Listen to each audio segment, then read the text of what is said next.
പിതാവും മുൻ പ്രധാനമന്ത്രിയുമായ രാജീവ് ഗാന്ധിയുടെ ചരമവാർഷിക ദിനത്തിൽ ഏറെ വൈകാരികമായ ആദരവർപ്പിച്ച് രാഹുൽ ഗാന്ധി. പപ്പ, നിങ്ങളുടെ ഓർമ്മകളാണ് എന്നെ ഓരോ ചുവടിലും നയിക്കുന്നത്. പൂർത്തീകരിക്കാത്ത നിങ്ങളുടെ സ്വപ്നങ്ങൾ സാക്ഷാത്കരിക്കുക എന്നതാണ് എൻ്റെ ദൃഢനിശ്ചയം. തീർച്ചയായും അവ ഞാൻ നിറവേറ്റുമെന്ന് അദ്ദേഹം കുറിച്ചു.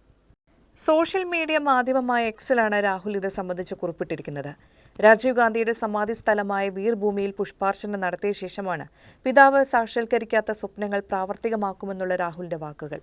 1984 പ്രധാനമന്ത്രിയായിരുന്ന ഇന്ദിരാഗാന്ധിയുടെ വധത്തെ തുടർന്ന് രാജീവ് ഗാന്ധി കോൺഗ്രസിന്റെ ചുമതല ഏറ്റെടുത്തു. 1984 ഒക്ടോബറിൽ അധികാരമേറ്റപ്പോൾ 40-ാം വയസ്സിൽ അദ്ദേഹം ഇന്ത്യയിലെ ഏറ്റവും പ്രായം കുറഞ്ഞ പ്രധാനമന്ത്രിയായി.